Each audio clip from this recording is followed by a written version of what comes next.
الجلاش من الحلويات السهلة السريعة اللي ممكن تعمليها وبتبقى تحفة قوي لو كمان جايلك ضيوف.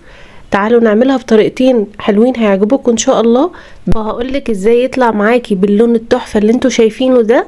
تعالوا نشوف عملناه ازاي. متنسوش اللايك الجميل اللي زيكم وكومنتاتكم الحلوة، وتشتركوا في القناة لو اول مرة تشوفوني، ومتنسوش تقولولي بتابعوني من اي بلد.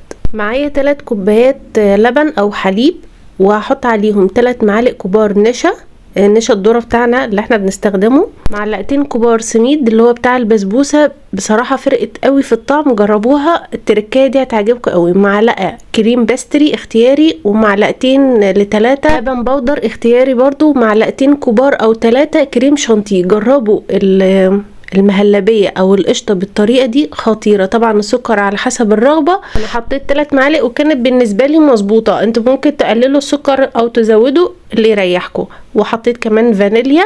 جربوا القشطه او المهلبيه دي خطيره جدا. انا اول مره احط لها بصراحه السميد اللي هو بتاع البسبوسه، بس فرقت قوي في الطعم واديتها قوام ونعومه كده حلوه قوي.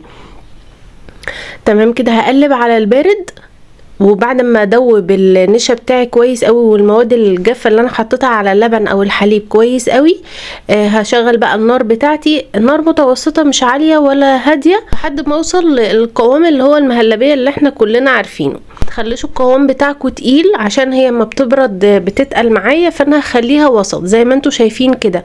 هي هتحسوها ان هي سايله، لا هي مش سايله، هي بس مجرد ما تبرد معايا هتبقى معايا زي الفل. بصوا القوام ده اللي انا عايزاه بالظبط زي ما انتوا شايفين كده.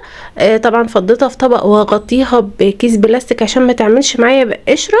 وكل ما تسيبوها في التلاجة او تسيبوها بره، اعملوها من بالليل وسيبوها لتاني يوم، او تسيبوها في التلاجة على الاقل ساعة او ساعتين لحد ما تبرد معايا خالص.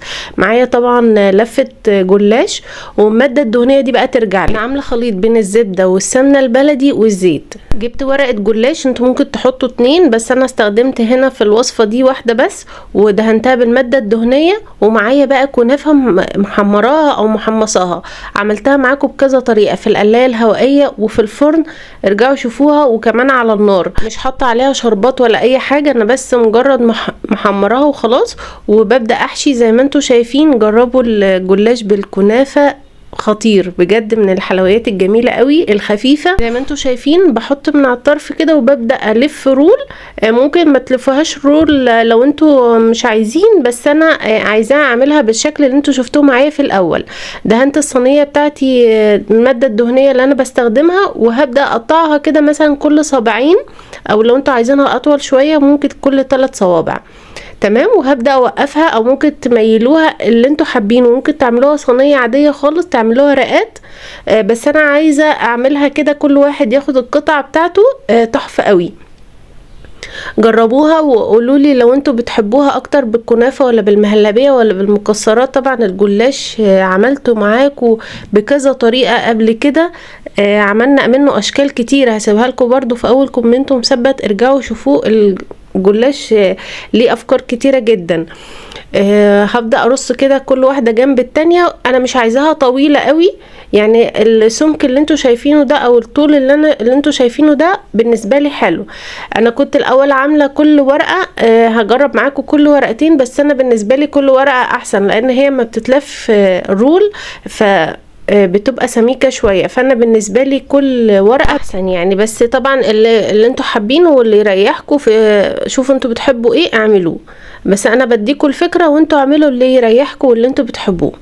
تمام كده. هخلص بقى كل الكمية معايا بنفس الشكل. كان معايا كيلو جلاش، قسمت كل نص كيلو بطريقة مختلفة.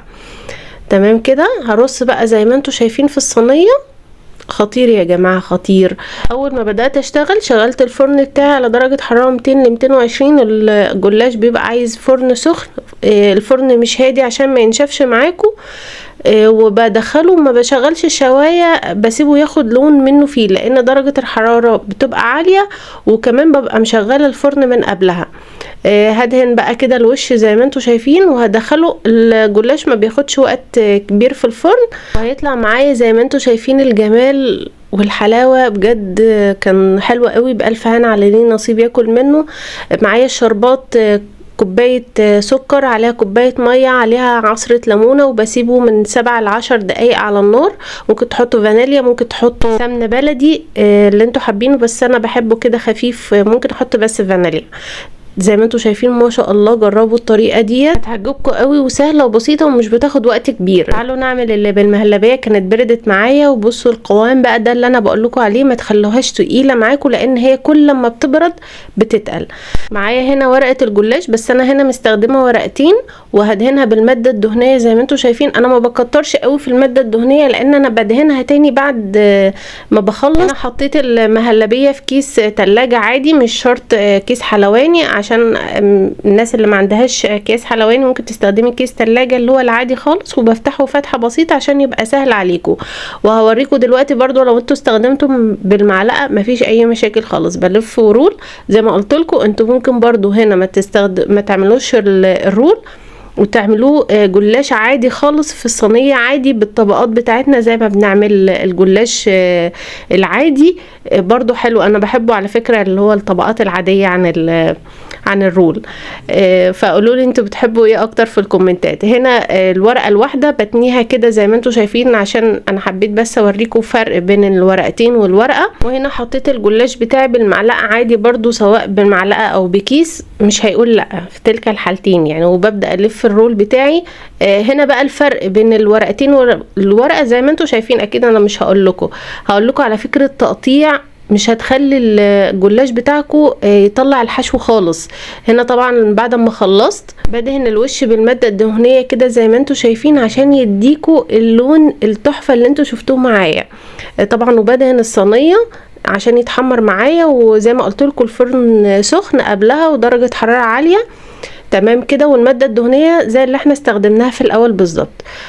هنا بقى جربوا تقطيع الجلاش بالمقص واللي هو اكتر بالمهلبيه. انتوا عارفين لازم ندخلها التلاجة عشان تجمد وتمسك والحشو ما يطلعش. لا جربوا الطريقه دي خطيره قوي بجد يعني. ما طلعتش معايا الحشو كده زي ما انتوا شايفين وسهلت عليا الموضوع.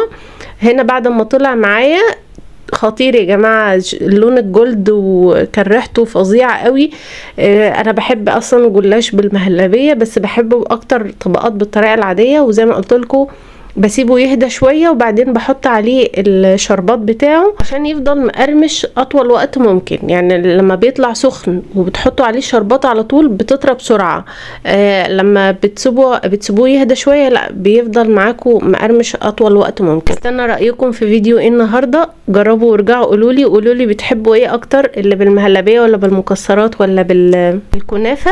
متنسوش اللايك الجميل اللي زيكم وكومنتاتكم الحلوه، تشتركوا في القناه، واشوفكم في فيديو جديد. مع السلامه.